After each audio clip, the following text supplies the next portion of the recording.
les invito ahora en sus Biblias en el Evangelio según San Mateo. Evangelio según San Mateo.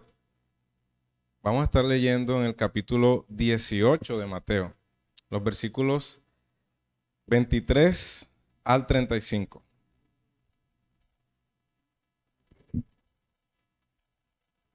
Mateo 18, versículos 23 al 35.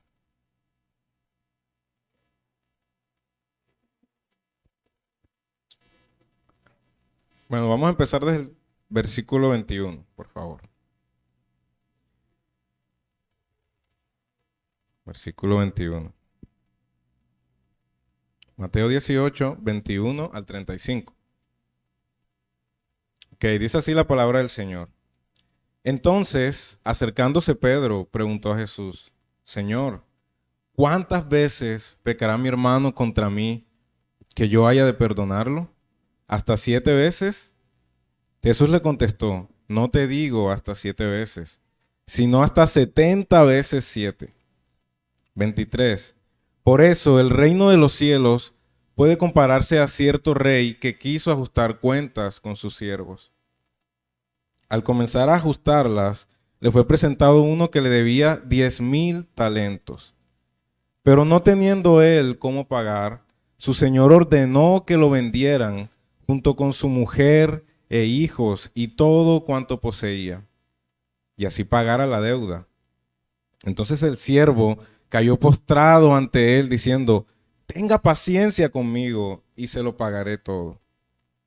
El señor de aquel siervo tuvo compasión, lo soltó y le perdonó la deuda. Pero al salir aquel siervo encontró a uno de sus consiervos que le debía 100 denarios y echándole mano lo ahogaba diciendo, paga lo que debes. Entonces su consiervo, cayendo a sus pies, le suplicaba, ten paciencia conmigo y te pagaré. Sin embargo, él no quiso, sino que se fue y lo echó en la cárcel hasta que pagara todo lo que debía. Así cuando sus consiervos vieron lo que había pasado, se entristecieron mucho y fueron y contaron a su señor todo lo que había sucedido. Entonces, llamando al siervo, su señor le dijo, siervo malvado, te perdoné toda aquella deuda porque me suplicaste. ¿No deberías tú también haberte compadecido de tu consiervo, así como yo me compadecí de ti? Y enfurecido su señor, lo entregó a los verdugos hasta que pagara todo lo que debía. Así también mi Padre Celestial hará con ustedes si no perdonan de corazón cada uno a su hermano. Oh Padre, estamos frente a tu palabra, Señor, y simplemente pedimos que podamos ser impactados por ella, Señor. Que sean tus palabras, que sea tu autoridad, no la de un hombre, que sean tus palabras y no la de un hombre, Señor. Ten misericordia de las debilidades de esta congregación, de cada persona. Ten misericordia de sus distracciones, Señor. Toma sus mentes, Señor, y que podamos estar todos atentos a tu palabra, Señor. Háblanos, transfórmanos, Señor, y no nos dejes de la misma forma en como entramos, Padre. En nombre de Jesús. Bueno, hermanos, este es nuestro pasaje de hoy. Le he titulado, sí, básicamente como es el título que está en el texto. Parábola del siervo malvado. En algunas versiones, parábola de los dos deudores. En algunas otras versiones, parábola del siervo despiadado. ¿Okay? Entonces, para los que toman apuntes, bueno, esta parábola es una parábola, una pequeña parábola acerca del perdón. A todos aquí nos gusta ese tema, ¿verdad? ¿A quién no le gusta? ¿A quién no le gusta recordar que tenemos paz para con Dios ahora por medio de Cristo? ¿A quién no le gusta en su vida diaria eh, saber que si debe algo, tiene la oportunidad de pagarlo, pero saber que si debe algo en algún momento de su vida, alguien tendrá caridad con usted y le perdonará su deuda? A todos nos gusta eso. Es un tema que es de nuestro interés. Pero amigos y hermanos, como decía C.S. Lewis, el autor de las Crónicas de Narnia, él decía que todo el mundo dice que el perdón es una idea encantadora hasta que tiene algo que perdonar. Y de eso se trata la parábola en esta mañana. De perdonar, no de escuchar sobre el perdón, sino de poder entender nosotros la manera en que Dios nos llama a que accionemos. ¿Por qué debemos perdonar? ¿Cuál es la manera en que Dios perdona? ¿Verdad? ¿Y cuál es la severidad con la que Dios trata la falta del perdón? Yo creo que ustedes mientras leían el texto pudieron ver innumerables aplicaciones. Creo que es un pasaje muy claro, es un pasaje que no requiere de una exégesis muy grande, hermanos, pero quiero que tengamos unos principios claros aquí acerca de lo que Dios nos quiere decir en esta mañana. Y antes de comenzar, vamos a dar un poco de contexto del pasaje, ¿verdad? Siendo, como les dije, el perdón el asunto principal de este tema, entonces miremos de dónde surge esta parábola, dónde nos ubicamos en esta mañana, hermanos. Quiero que presten atención para que ustedes vean la continuidad que hay en este pasaje. Vean la continuidad que hay desde el capítulo 1 del versículo 18.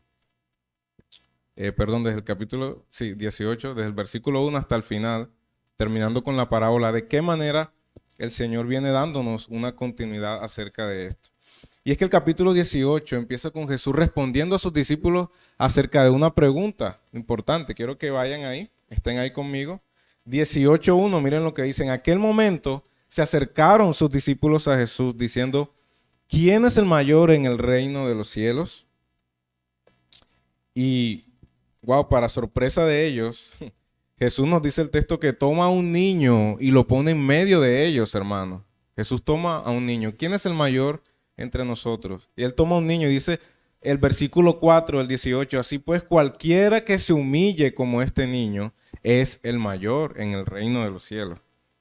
Ya de entrada vemos que este es un reino cabeza abajo en comparación con lo que vemos en la sociedad de hoy. Es el reino de la humildad. Es el reino de los niños. Y cada persona que hace parte de este reino, el Señor le llama un niño. Es como un niño, humilde como un niño. Seguidamente, fíjense que afirma que el que reciba a uno que es como este niño, lo reciba a él también. Eso está en los versículos 5 y 6. Y advierte también sobre el peligro de ser ocasión de tropiezo para, como él le llama, uno de estos pequeños que creen en mí. Hermanos, no está hablando ni más ni menos que de sus discípulos, los creyentes. Entonces, ese es el contexto del que nos viene hablando este pasaje. Ya habiendo identificado a estos niños como discípulos suyos, entonces, miren, el versículo 10 vuelve y advierte y dice que no despreciemos a estos pequeñitos. Si están ahí, pueden mirar el versículo 10. Mirad que no despreciéis a uno de estos pequeñitos, aun si ellos estuviesen confundidos, aun si estén desviándose un poco del camino. Y el versículo 11 dice, porque el Hijo del Hombre ha venido a salvar lo que se había perdido, hermanos. El Hijo del Hombre vino a salvar lo que se había perdido. Y si están ahí conmigo en la continuidad de este pasaje, finalmente, y como era de esperarse del estilo de Jesús, hermanos, él clarifica aún más este pensamiento con una parábola. Y es la parábola de la oveja perdida. En los versículos del 12 al 14 vemos que él dice, ¿qué os parece si un hombre tiene 100 ovejas y una de ellas se descarría? No deja las 99 que están ahí, en el monte las deja, va por la que se ha perdido. Y resulta que si la halla, se regocija en gran manera. ¿Ok? Y él nos clarifica eso. Y la conclusión de esta parábola está en el versículo 14, ustedes lo pueden leer. Dice que así no es la voluntad del Padre que se pierda uno de estos pequeñitos, uno de estos discípulos. Este es el cuidado que el Señor tiene con los suyos. Entonces, amigos y hermanos, si el Padre ve a uno de sus pequeñitos que se ha perdido, va a él, lo busca, va hacia él, lo rescata, lo perdona, lo restaura y lo trae consigo de regreso. Y lo trae con regocijo a sus pies nuevamente. Entonces la pregunta que deberíamos hacernos a la luz del pasaje es, ¿no deberíamos nosotros hacer lo mismo? Y la respuesta está en el versículo 15. Si siguen leyendo ahí conmigo, miren este paralelo. Si tu hermano peca contra ti, ve y repréndelo a solas. Y si te escucha, has ganado a tu hermano. Recordemos entonces que habíamos visto, no es la voluntad del Padre que se pierda uno de estos pequeñitos. Y hay una responsabilidad para nosotros porque muchas veces el que eso no pase, que uno de los pequeños del Señor se pierda, dependerá de la iniciativa que tengamos nosotros de ir hasta Él y buscarlo. Porque Dios nos modeló eso. Entonces concluimos que debemos ver a nuestros hermanos en la fe como unos de estos pequeñitos a quien Dios cuida. Así, niños pequeñitos. Debemos procurar no ser piedra de tropiezo para ellos, y en este contexto no es solo que no los hagamos pecar. En este contexto de no ser piedra para ellos, tiene que ver con el hecho de que no los podemos dejar sin restauración cuando ellos pequen contra nosotros. No se nos da permiso para eso, sino que debemos darles perdón cuando ellos pecan contra nosotros. De manera que lo último que el Señor espera de nosotros es que nos quedemos con brazos cruzados. Porque Él no lo hizo, hermano. Él no se quedó de brazos cruzados. Cuando había 99, pero una se descarrió.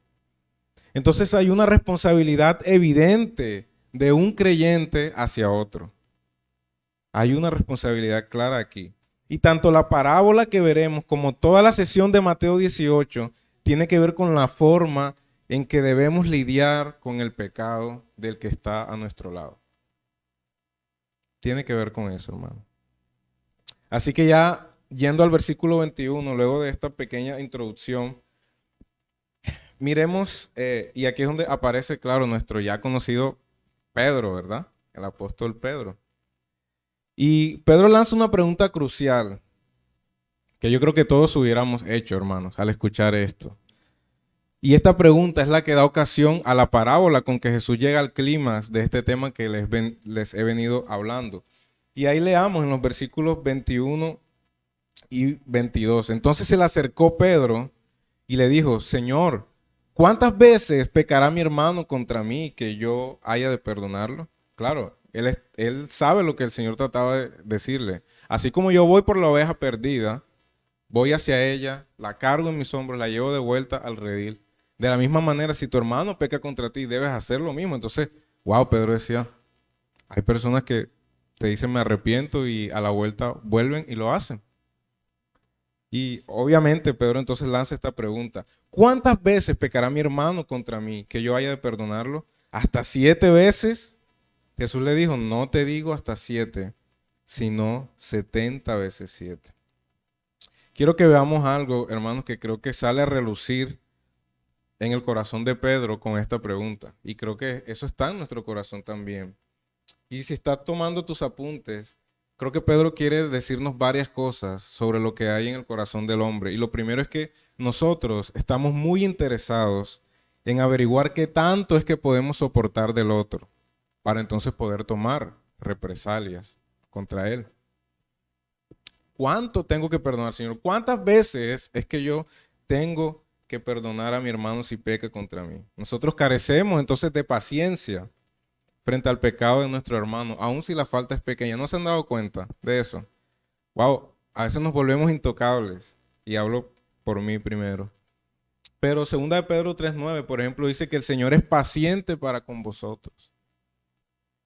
Isaías 30:18 dice, por tanto, el Señor espera para tener piedad de vosotros. Entonces, estamos muy interesados en averiguar qué tanto tenemos que soportar del otro, ¿verdad? Queremos saber cuál es el límite. Señor, ¿hasta cuándo? ¿Cuál es el tope mío? Y lo segundo que puedo ver en esta pregunta que hace Pedro es también que nos gusta retener más gracia de la que damos. Nos gusta retener más gracia de la que damos. Esta es una verdad. Alguien una vez dijo que la mayoría de las veces siempre nos equivocamos en dar más juicio del que deberíamos dar. Ojalá nos equivocáramos en dar más gracia de la que deberíamos dar. El Señor lo hizo con nosotros. Dios siempre te da menos juicio del que debe darte cada día. Pero siempre te da más gracia de la que debe darte también.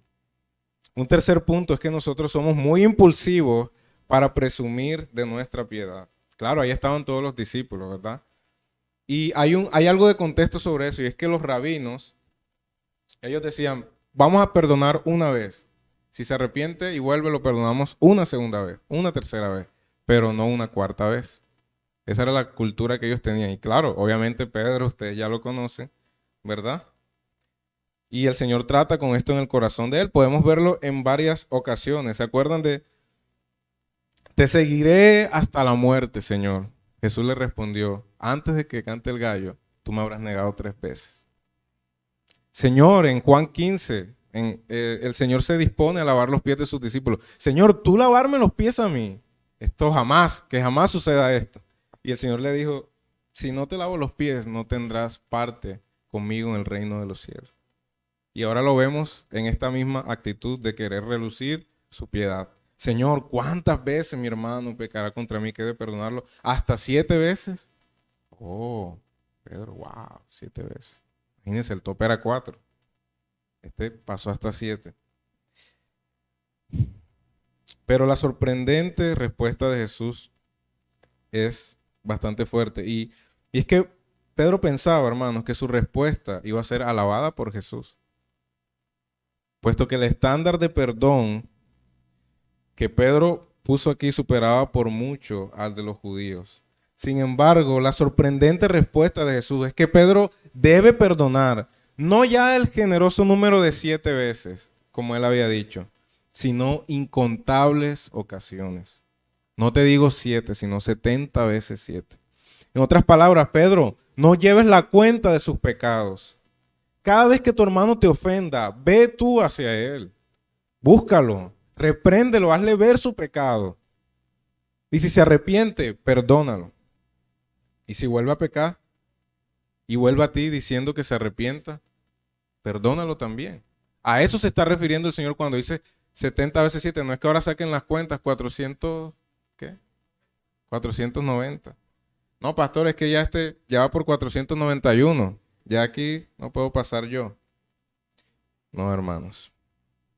Debes perdonarlo y hazlo como si fuera la primera vez. Eso es lo que el pasaje nos quiere decir. Como explica un comentarista, Donald Carson, Jesús no está diciendo que 70 veces 7 sea el límite superior. Tampoco está diciendo que el perdón sea tan incondicional que vicie la disciplina y los pasos procesales que acaban de enseñarse también cuando el hermano no se arrepiente. Más bien está enseñando que el perdón en su comunidad, en la comunidad de sus pequeños, no puede ser limitada por la frecuencia o la cantidad. Porque como muestra la siguiente parábola, dice Carson, a todos ellos se les ha perdonado mucho más de lo que ellos perdonarán todas las veces en su vida. Y esa es la motivación. Entonces, una vez que ya se le ha dado a Pedro el estándar por el cual debe perdonar, el estándar correcto para lidiar con el pecado de su hermano, entonces Jesús pasa ahora a darle la motivación correcta para perdonar y lidiar el pecado de su hermano. Y es un perdón, hermanos, que refleja la disposición que Dios tiene para las personas que son aborrecedoras de Él. Y de eso se trata esta parábola. El primer punto de la parábola lo quise titular La deuda del siervo y la gracia del rey. Hay 2 siervos, este es el primer siervo, la deuda del siervo y la gracia del rey. Leamos los versículos 23 al 27. Por eso el reino de los cielos puede compararse a cierto rey que quiso ajustar cuentas con sus siervos. Y al comenzar a ajustarlas le fue presentado uno que le debía 10,000 talentos. Pero como no tuvo con qué pagarle, su señor le ordenó que lo vendieran, junto a su mujer, hijos y todo lo que poseía. Entonces el siervo cayó postrado ante él diciendo, ten paciencia conmigo y te lo pagaré. Y el señor de aquel siervo tuvo compasión y lo soltó y le perdonó la deuda. ¡Wow! En esta parábola Jesús trata de explicar a Pedro, hermanos, y a los demás discípulos, qué es lo que significa el perdón para aquellos que experimentan el reino de los cielos. Hay una definición muy interesante que creo que tiene que ver con este pasaje, es del pastor Jairo Namnún, y él dice que el perdón es una decisión. Que miren esto. Perdón es una decisión por parte de la persona ofendida de ofrecer gracia al ofensor arrepentido. Y miren esto, liberándolo de su responsabilidad moral, buscando la reconciliación. De entrada, hermanos, debemos entender que no hay perdón sin reconciliación. Ah, es que sí, yo lo perdoné en mi mente. Yo estoy bien con él, no ha pasado nada. El perdón necesita dos partes, un ofendido y un ofensor. Y esto es lo que vamos a ver en esta parábola. El versículo 23 nos dice que este reino es como un rey que quiso ajustar cuentas con sus siervos. 18:23. Esa expresión, hermanos, quiso ajustar cuentas, puede denotar para nosotros algo de juicio, ¿verdad? Este hombre me debe, vamos a ajustar cuentas con él. Sin embargo, yo quiero que noten algo interesante y es que es más probable que esta expresión quiso ajustar cuentas nos hable del deseo y la iniciativa por parte del rey para tratar con los que han acumulado deudas hacia él. De hecho, el significado original de esa palabra quiso ajustar cuentas denota un deseo de voluntad y denota deleite también. ¿Cómo así que el Señor, el Rey, se deleita en ajustar cuentas con su siervo? ¿Cómo es esto? Y es que a la larga, este ajuste de cuentas tiene un propósito redentor, que es muy distinto a nuestros ajustes de cuentas. Hay que alguien nos haga algo, ¿verdad? ¿verdad? Pero no pensamos en eso. Sin embargo, estos son los propósitos del rey. Él ha tomado la iniciativa de llamar a los hombres para pedirles cuentas, para que todos le rindan cuentas. Sin embargo, vamos a ver entonces ahora la magnitud de la misericordia de este rey, porque al ajustar cuentas, el versículo 24 nos dice que se le presenta a uno que le debía 10,000 talentos. Ay, ay, ay. Bueno, esa 10,000 puede ser muchas cosas, pero en realidad para que entendamos un poco del contexto, un talento era una medida importante en la antigüedad. No era una moneda, sino que era una medida monetaria. Y dice que se relacionaba con el oro, con la plata o con el cobre. Y 10,000 talentos eran como 216 toneladas de oro en aquella época. Imagínense eso, hermano. 216 toneladas de oro. Eso también era equivalente a unos 6,000 denarios que requerían como unos 164,000 años de trabajo para pagar. Así era la deuda que tenía este hombre. Evidentemente ni la vida le alcanzaba para pagar esta deuda. Y para tener una mejor idea de la magnitud, bueno, que ya creo que la tenemos todos, hay unas fuentes que indican que el rey Herodes el Grande, tenía un sueldo de 900 talentos. El rey Herodes. Y este hombre debía 10,000 talentos. No era, casi llegaba al 10% de lo que se ganaba Herodes. Así que, wow, qué deuda tan grande. Yo creo que en esto podemos ver que el Evangelio nos da un entendimiento de que tenemos una deuda incalculable con el Rey. Cada uno de los que estén aquí, sea que no creas en Dios, creas que esto es una fantasía, tienes una deuda incalculable y que debes rendir cuentas algún día por lo que has hecho al administrar lo que Dios te ha dado. Esta deuda llega a ser muy grande para nosotros, pero para los discípulos era algo totalmente desproporcional. Cuando los discípulos escuchaban esto, ellos se imaginaban qué clase de hombre podría ser este. Creo que es un punto importante también, y es que los discípulos entendían que posiblemente se trataba de un cobrador de impuestos. Era el tipo de funcionarios del gobierno que podían manejar tanto dinero, ¿verdad? Cobrador de impuestos, obviamente sabemos que corrupto. Sin embargo, parece ser que lo que aquí Jesús está tratando de resaltar es una hipérbole, una exageración para que nosotros nos demos cuenta cuál es la anchura y la altura de esta deuda. Así que el versículo 25, si están ahí conmigo, ahí se nos dice que el rey hace uso de su soberanía sobre todo lo que hay en el reino y amenaza con vender al siervo, a su mujer, a sus hijos y todo lo que él poseía. Amigos, el rey le había dado a este siervo no solo la potestad de administrar los recursos del reino, sino que también le había dado la oportunidad de tener una familia dentro de su reino. Le había dado posesiones dentro de su reino, le había dado muchos privilegios dentro de su reino. Este hombre demostró con su traición que no era digno de la confianza de los tesoros del rey, ni de estar bajo el gobierno del rey, ni de disfrutar de los beneficios del reino. Por lo tanto, el rey era justo en castigar la traición tan grande de este hombre. Sin embargo, hermanos, esto no es lo que el pasaje nos dice. Al verse cubierto, al verse incapacitado para pagar esta deuda tan grande, la parábola nos dice que este hombre miserable vio su miseria y se tiró a los pies del rey implorándole misericordia. Versículo 26, si están ahí conmigo. Hasta usa una declaración ridícula. Le dice, ten paciencia conmigo y te lo pagaré todo. Ya hemos visto que ni con su propia vida puede pagárselo. Pero en su desesperación él lo hace, hermano. Y vemos ahora cómo este hombre no solo recibe algo más que paciencia, que fue lo que pidió él, sino que recibe lo que ni él mismo entendía que necesitaba. Recibe libertad, recibe perdón, recibe gracia, recibe libertad de la deuda. Este rey hubiera sido muy generoso en hacer un acuerdo de pago con él, apelando a la paciencia que le pidió. Te voy a dejar libre, pero ya sabes. Así como cuando te agarra la policía, no te enchiveran la moto, pero te dice, te voy a poner un comparendo, tienes una semana para pagarlo, ¿verdad? El hombre hubiera sido justo si hubiese hecho esto.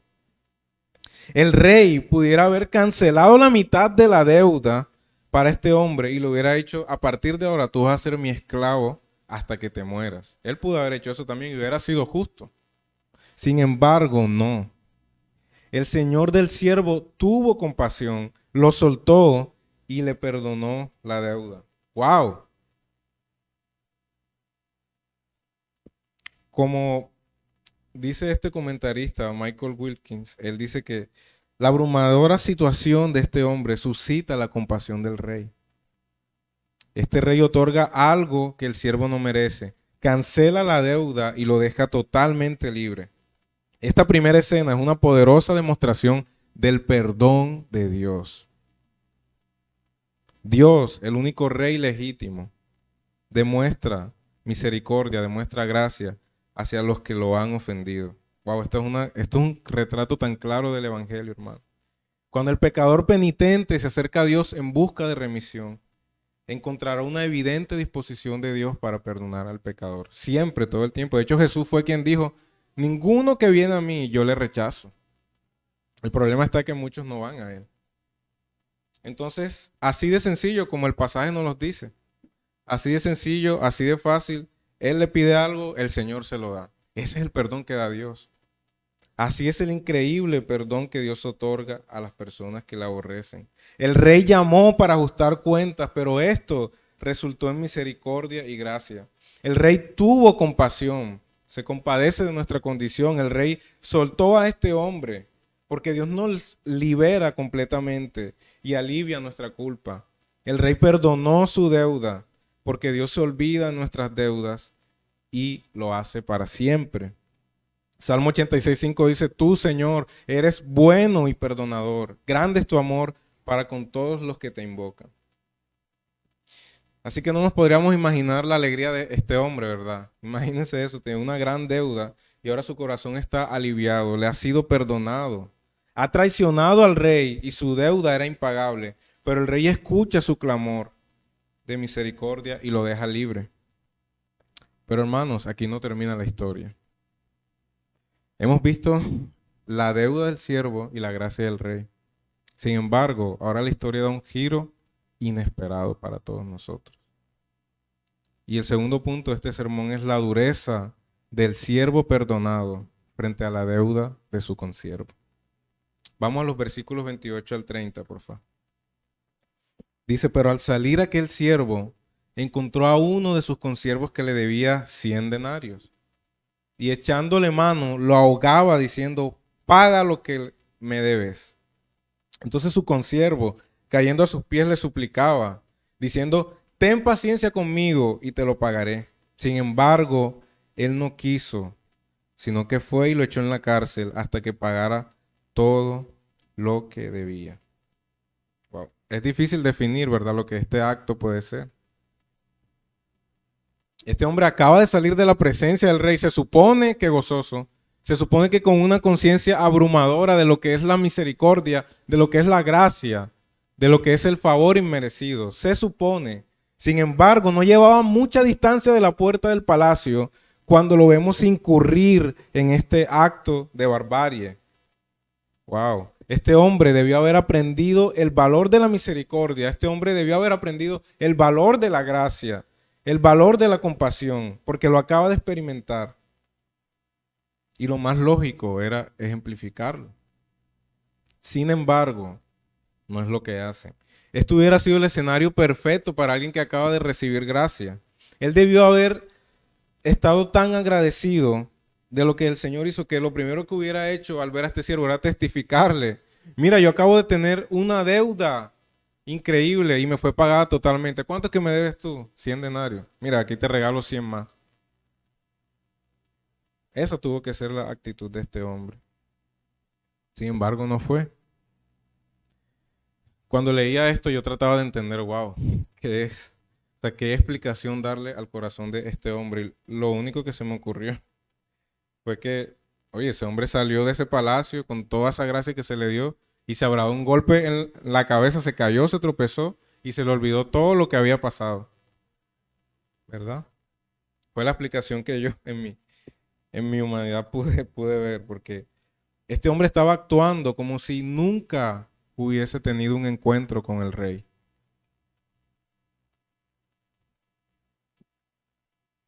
Pero hermanos, antes de sentir repudio hacia este hombre, antes de sentir asco por este hombre, tengamos cuidado, porque al leer esto, puede que nos pudiéramos estar mirando en el espejo nosotros. Y es que Jesús está tratando exclusivamente con sus discípulos. Aquí no está tratando con incrédulos. El que hace la pregunta es Pedro, un discípulo suyo. Esta parábola no es para mirar de lejos, es para analizar nuestros corazones. Y no es para el inconverso, sino es para el cristiano que ha experimentado la gracia del Rey. Entonces, la dureza del corazón de este siervo era tal que ni siquiera sintió compasión al ver que su siervo estaba pasando por exactamente lo mismo, hermano. Exactamente lo mismo estaba pasando, de la misma situación. Y si tú prestas la mínima atención a esta parábola, si estás ahí conmigo en lo más mínimo, en tu mente, te darás cuenta que el consiervo está usando palabras idénticas para pedir misericordia. Versículo 29. Entonces su consiervo, cayendo a sus pies, le suplicaba diciendo: ten paciencia conmigo y te lo pagaré. ¿No es eso lo que acabamos de ver en el versículo 26? Exactamente lo mismo, hermano. Ni siquiera le conmovió acordarse de lo que acababa de acontecerle a él. Ni siquiera, porque las palabras eran idénticas.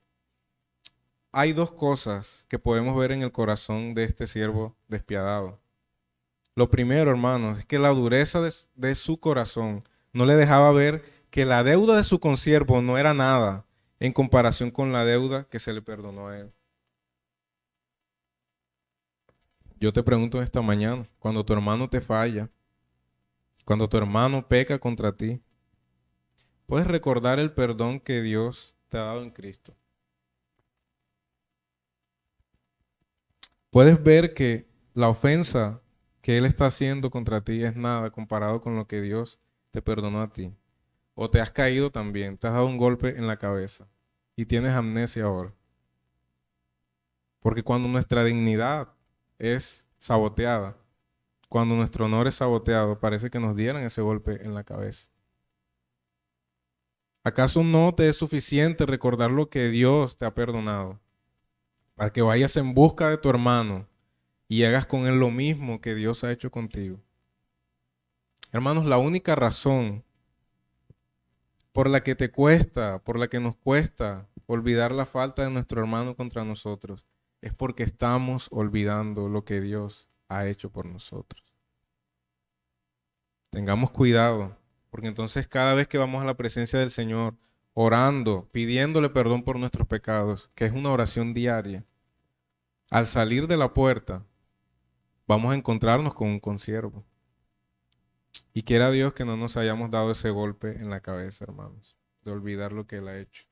La segunda cosa que puedo ver en el corazón de este hombre es que Este hombre tenía una raíz de orgullo también, dureza de corazón, orgullo en su corazón. Y este orgullo en la práctica le hacía creerse más digno que los demás. Lo hacía creerse intocable, como nos creemos muchos de nosotros, como me creo yo, de hecho. Alguien decía que quizá la actitud de creyente hacia creyente, hermanos, que más debe ser erradicada en la iglesia es el orgullo.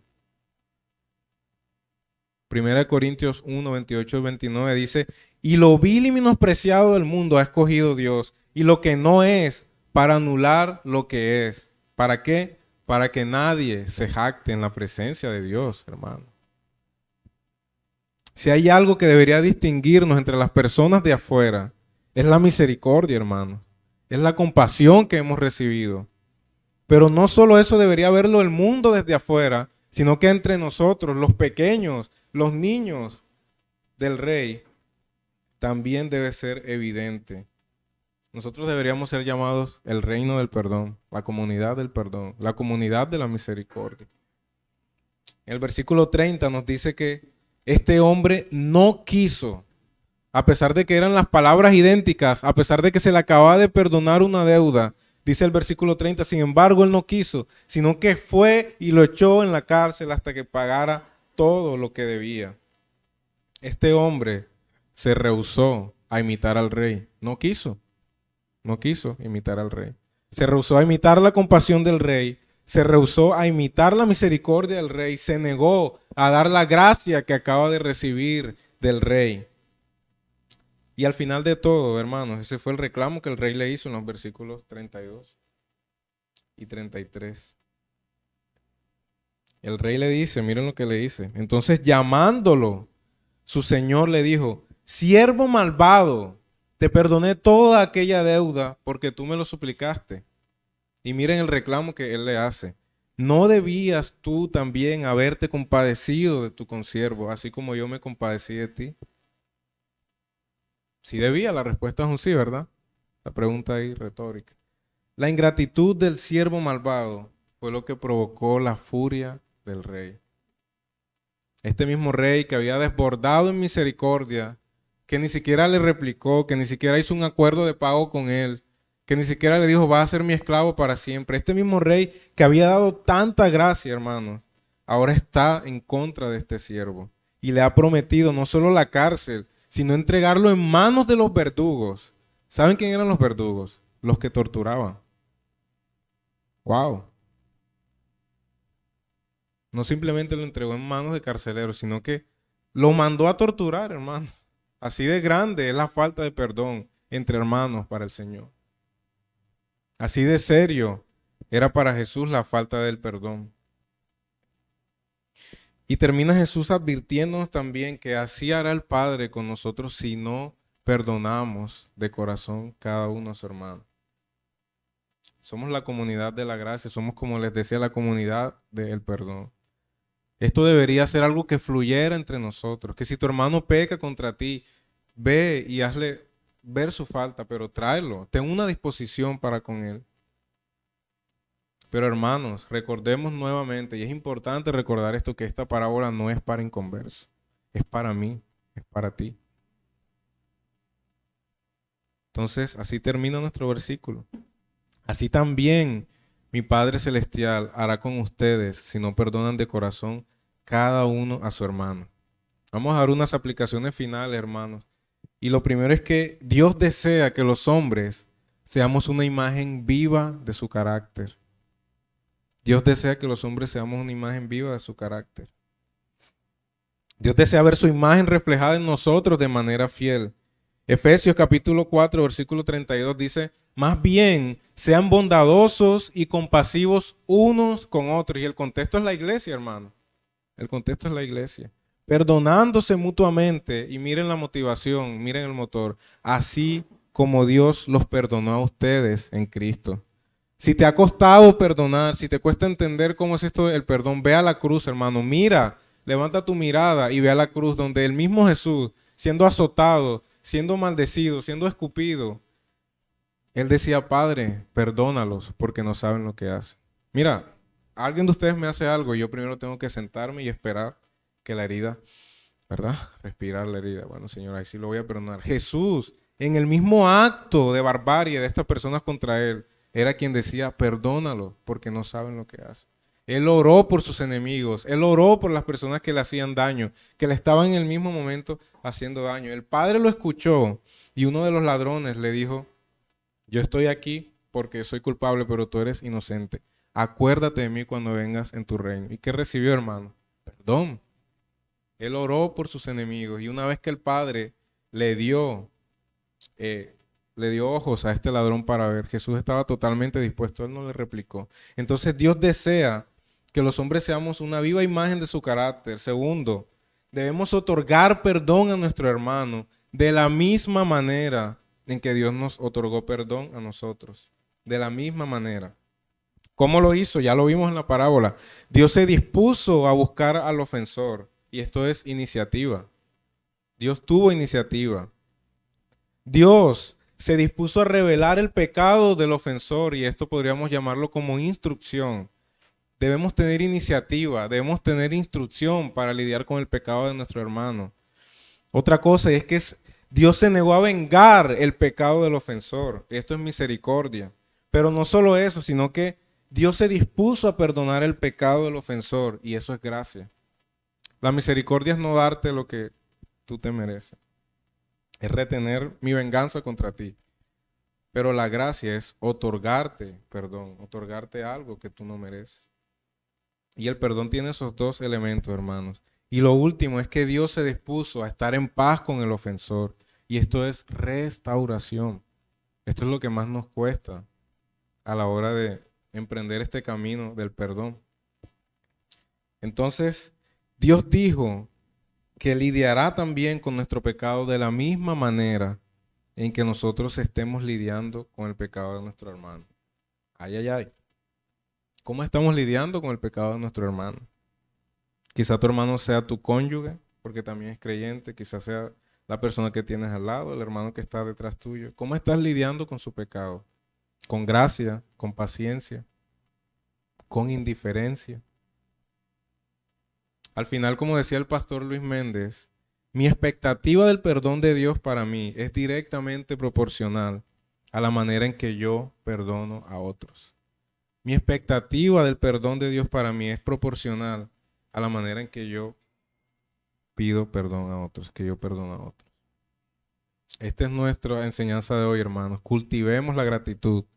Ese es el mensaje final. Y la gratitud suele ser el antídoto. La gratitud suele ser la pastilla que todos necesitamos tomar para esta amnesia de la que somos tan dados a tener, mis hermanos. Es la gratitud. La gratitud hace que recordemos quién es Dios. Y la gratitud hace que recordemos lo que Dios ha hecho por nosotros. El Salmo 103, versículo 1 y 2 dice, bendice alma mía al Señor, bendiga todo mi ser, su santo nombre. Bendice alma mía al Señor y no olvides ninguno de sus beneficios. Tengamos cuidado con esta amnesia, mis hermanos. Estamos siempre en deuda. Estamos siempre en deuda con el Señor. Y si tuviéramos fresco el Evangelio en nuestras mentes, cada día, cada segundo, en cada momento, no solo cuando fallamos, porque nos encanta recordar el Evangelio cuando fallamos. Ay, Señor, es que tú has prometido en tu palabra, Padre. Así sea. Pero si tuviéramos fresco el Evangelio en nuestras mentes cada día, nos costaría muchísimo retener perdón, hermano. Sería casi imposible para nosotros retener la gracia que estamos recibiendo día tras día, día tras día. Padre, te damos gracias, Señor, por tu palabra. Es una parábola corta, Señor, muy sencilla, Padre, pero simplemente clamamos por tu misericordia, clamamos por tu piedad, Señor. Tú deseas que seamos un reflejo tuyo, deseas que seamos estampillas vivas de tu carácter. Y vaya que nos has mostrado cuál es tu carácter, Señor. Que podamos salir de aquí asombrados de tu gracia, asombrados de tu poder para perdonar, pero que podamos salir en esta mañana dispuestos a perdonar, dispuestos a iniciar el camino hacia el perdón, Aun si nuestro hermano no se ha dado cuenta, Señor. Porque así como tú buscaste a la oveja perdida, ella se había descarriado, ella no sabía el rumbo, no sabía a dónde ir, tú fuiste, Señor, y la buscaste a ella. ¿Acaso no somos nosotros esa oveja perdida, Señor? A quien buscaste y te regocijaste en traer de vuelta. Oh Señor, danos gratitud para que nosotros podamos entonces ver el pecado de nuestro hermano como algo tan insignificante, porque lo es, comparado a lo que tú nos has mostrado en esta palabra, comparado a la gracia que tú nos has dado, y entonces vayamos por él. Perdonemos su ofensa, sin llevar las cuentas. Señor, líbranos de tener este pensamiento, porque todos somos un Pedro. ¿Cuántas veces tengo que perdonar? ¿Cuántas veces?